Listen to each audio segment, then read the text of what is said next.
Bienvenue sur notre chaîne Rocher Solide. Je veux partager avec vous le pouvoir du mentorat et de la succession. Nous allons nous concentrer sur la façon de sécuriser votre héritage, comment vivre au-delà de la tombe. L'une des choses les plus tristes que j'ai découvertes est que vous n'avez pas besoin d'une pierre tombale. Les gens qui réussissent n'ont pas besoin de pierre tombale. La raison pour laquelle nous avons besoin de pierre tombale est parce que nous étions si inutiles sur terre que là où ils nous ont plantés, il doit marquer l'endroit pour se rappeler que vous étiez ici. Je veux vous mettre au défi à partir de ce jour en avant. Je crois avoir été envoyé ici de mon pays pour vous dire de vivre de telle manière qu'à partir de maintenant, vous n'aurez pas besoin d'une pierre tombale. Tout le monde parle d'héritage. Je voudrais commencer par une déclaration qui peut vous choquer. Jésus-Christ n'a jamais construit de bâtiment. Vous savez, la plupart d'entre nous, dans notre passion pour le leadership, croyons que si nous pouvons construire des structures, elles deviendront notre héritage. Mais je me souviens quand je suis allé en Haïti après le tremblement de terre et que j'ai vu une ville de 160 ans effondrée en décombres. Je suis reparti avec la conscience que votre héritage ne devrait jamais être dans les bâtiments. Jésus n'a jamais construit de bâtiment. Je veux parler de construire un héritage pour la prochaine génération. Comment sécuriser votre avenir? Jésus n'a jamais construit de bâtiment. Savez-vous pourquoi? Parce qu'il a construit des gens. Les gens survivent au bâtiment. Il s'est concentré sur la sélection de quelques personnes et y a consacré sa vie. Écrivez ceci s'il vous plaît. Le plus grand investissement dans la vie réside dans les gens. Une des choses qui m'a attiré vers le docteur Maurice Cerullo, étant né dans un pays où je suis né sous l'oppression du colonialisme, comme certains d'entre vous, nous avons été colonisés par un empire, nous étions considérés comme des citoyens de seconde zone dans notre propre pays. Semblable à l'apartheid, nous étions considérés comme inférieurs à ceux qui nous opprimaient. En fait, 4% de notre population contrôlait 90% de toutes les richesses. Et une des choses que j'ai remarquées est qu'ils ne nous ont jamais appris à être des leaders. En fait, ils nous ont appris à être dépendants. C'est très sérieux. Et c'est pourquoi la plupart des gens d'Afrique, d'Asie, d'Amérique centrale, d'Amérique du Sud, des Caraïbes qui sont d'anciennes colonies ont des difficultés à accepter le pouvoir. Ils ne savent pas quoi faire avec le leadership. C'est pourquoi ils en abusent. Ils n'ont pas été enseignés à être des leaders. Et donc ils ont un esprit d'intimidation, de peur. Ils s'excusent de réussir. Ils ont peur de réussir parce qu'on leur a appris à être faussement humbles. Ce qui m'a attiré vers le docteur Maurice Cerullo il y a des années, avant même qu'il ne me connaisse, c'est quand j'ai lu un de ses magazines où il disait « Le Seigneur m'a dit de lever une armée dans les nations d'Afrique, d'Amérique du Sud et à travers le monde dont le travail dépasserait le mien. » C'était nouveau pour moi parce que la plupart des missionnaires qui venaient dans nos pays ne s'attendaient pas à ce que nous prenions le relais. Ils s'attendaient à ce que nous regardions constamment vers eux et dépendions d'eux. Et voilà qu'il y avait un homme voulant se retrouver sans emploi en faisant la course avec les indigènes pour qu'ils prennent en charge leur propre destin. C'est un mandat divin et il mérite une main pour ça. Vous savez, la plupart des grands missionnaires qui viennent dans nos pays aiment presque nous faire les adorer et ils nous cachent des informations pour qu'il y ait un esprit de crainte autour d'eux. Mais cet homme a décidé. Je vais former des gens. Je vais leur apprendre ce que je sais. Je vais leur apprendre à chasser leurs démons eux-mêmes, comment prêcher l'évangile eux-mêmes, comment devenir des leaders eux-mêmes. C'est un esprit d'héritage. Écrivez ceci s'il vous plaît. Nous construisons des bâtiments pour construire des gens. Vous ne devriez pas construire un bâtiment pour y mettre votre nom. Chaque bâtiment que vous construisez doit produire des gens qui sont des leaders.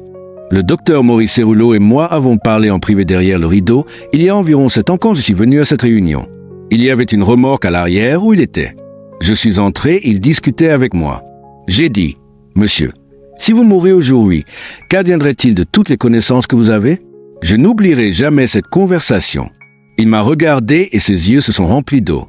J'ai dit, « Monsieur, peut-être devriez-vous construire une institution pour pouvoir reproduire des gens après vous. » Et j'étais si heureuse l'année suivante quand il est revenu en parlant du centre en Californie, construisant un institut pour former les gens parce que les gens sont plus importants que les bâtiments. Jésus n'a jamais laissé un bâtiment en son nom. Il a laissé des gens. Écrivez ceci, le véritable héritage est dans les gens, pas dans les projets, programmes et bâtiments. Et Jésus savait cela. Si vous étudiez tous les grands leaders de l'histoire, les vrais leaders se sont toujours concentrés sur les gens. Élie s'est concentré sur Élisée et lui a donné son manteau. David s'est concentré sur Salomon et lui a donné sa couronne. Jésus s'est concentré sur Pierre et lui a donné l'Église. Je me demande sur qui vous vous concentrez. C'est l'esprit de l'héritage. Je voudrais vous suggérer quelque chose. Les vrais leaders sont la clé vers un nouveau monde. Reign and arrive sans leadership. Reign and eat change sans leadership. Rien ne s'améliore sans leadership. Rien ne réussit sans leadership. Rien ne progresse à moins que quelqu'un ne prenne le leadership. Le leadership est la clé pour transformer le monde. Donc si nous voulons réussir, nous avons besoin de vrais leaders. Les vrais leaders ne se concentrent pas sur eux-mêmes, ils se concentrent sur les autres. Et c'est pourquoi nous devons nous rappeler ce principe ici. Les bons leaders emploient les autres, mais les grands leaders en déploient d'autres. Les bons leaders emploient d'autres personnes, mais les grands leaders déploient. Vous connaissez Jésus quand il était sur le point de quitter la terre, il a fait une déclaration. C'était une déclaration d'héritage. Il a dit « Toute autorité m'a été donnée dans le ciel et sur la terre.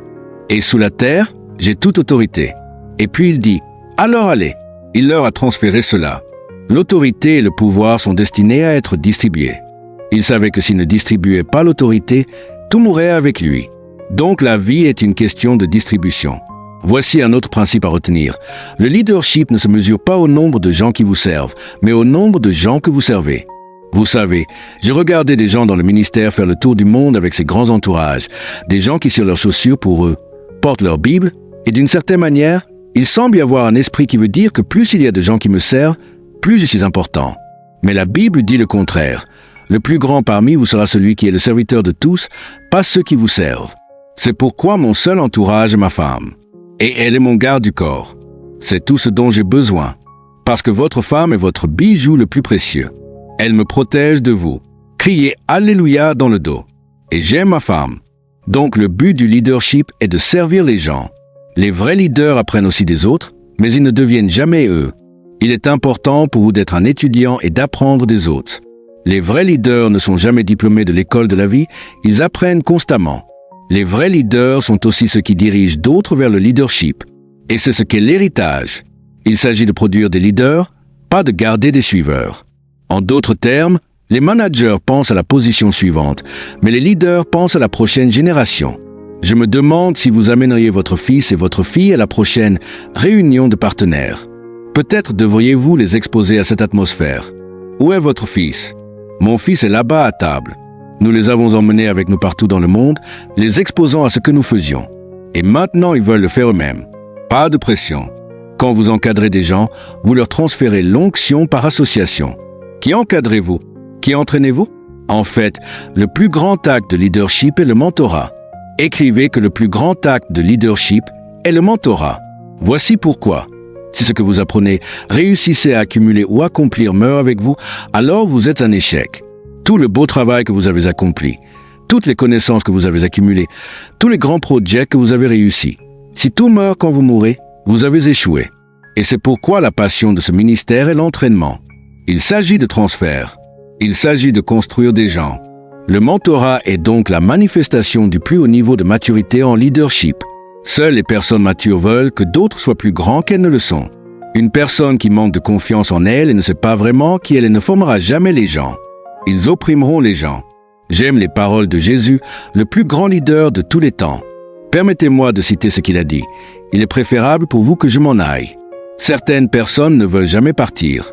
C'est ma position. Je suis le pasteur, je suis le prophète, je suis l'apôtre, je suis l'évangéliste. Oh, taisez-vous. Vous allez mourir. Alors entraînez quelqu'un maintenant. Applauses. Les personnes matures créent des gens plus grands qu'elles-mêmes. Qui est Jésus? Si je ne pars pas, vous ne ferez pas de plus grandes œuvres que ce que j'ai fait. Mais si je m'en vais, il dit que vous le ferez. Il voulait que ses disciples accomplissent de plus grandes œuvres, soient plus grands parce qu'il était sûr de lui. Pour laisser un héritage, il faut être mûr parce que les vrais leaders ne se concentrent pas sur l'autopréservation ou l'autoprotection. Non. Les gens dans le monde, et je parle à certains d'entre vous dans le dos aussi, qui protègent leur position de tout le monde. Vous savez, nous avons cette idée que Dieu m'a béni avec cet endroit et que c'est mon endroit. Chaque endroit est temporaire. Dites à votre voisin, tu mourras un jour. Alors formez votre remplaçant maintenant. Tapez. L'héritage consiste à préserver votre avenir, pas à protéger votre passé. Alors, de quel genre de leader avons-nous besoin? Tout d'abord, nous avons besoin de leaders qui ne sont pas préoccupés par leur protection, mais qui sont plus préoccupés par la production de leur héritage. Nous avons besoin de leaders qui pensent plus à la prochaine génération qu'à la position suivante dans l'organisation. Je me soumets à vous cette question de Jésus qui reste toujours d'actualité. Combien de temps devrais-je encore être avec vous? L'apprendrez-vous? L'aurez-vous? Sentez-vous l'onction de Dieu? Alléluia! Je sens l'onction de Dieu. Sentez l'onction de Dieu. Permettez-moi de conclure avec cette déclaration. Lisez-la à voix haute ensemble. Le premier acte d'un vrai leader est d'identifier son remplaçant et de commencer à le former. Votre mission a une durée de vie. Vous devez savoir quand transférer. A brother, le Saint-Esprit a créé ce moment pour vous. Devin S. Grand. Vous devenez grand en reproduisant des personnes plus grandes que vous-même. C'est de cela qu'il s'agit dans l'héritage. Ce n'est vraiment pas à propos du leader. Dites-moi, pourquoi avez-vous peur de partir en vacances? Certaines personnes ont peur de partir en vacances parce qu'elles risquent de perdre leur emploi. C'est un signe d'insécurité. Certains pasteurs se tuent parce qu'ils ont peur de quitter l'église. Il y a un jeune homme qui pourrait prêcher mieux qu'eux. Et la dernière fois qu'il est parti, le jeune homme a prêché et ils ont acheté plus de ses CD. Oh, allez pasteur, redressez-vous. Mais vous voyez, pasteur qui m'écoutez, si vous produisez un jeune homme meilleur que vous, ne soyez pas jaloux. Prenez-en le crédit. Musique, applaudissements. N'ayez pas peur que les gens soient plus grands que vous. Produisez-les. Il est préférable pour vous que je m'en aille, parce que si je ne pars pas, vous ne ferez pas de plus grandes œuvres. Vous êtes mon héritage. Si ce message vous a fait du bien, n'hésitez pas de le partager pour bénir la vie de quelqu'un. Soyez bénis au nom puissant de Jésus-Christ. Amen.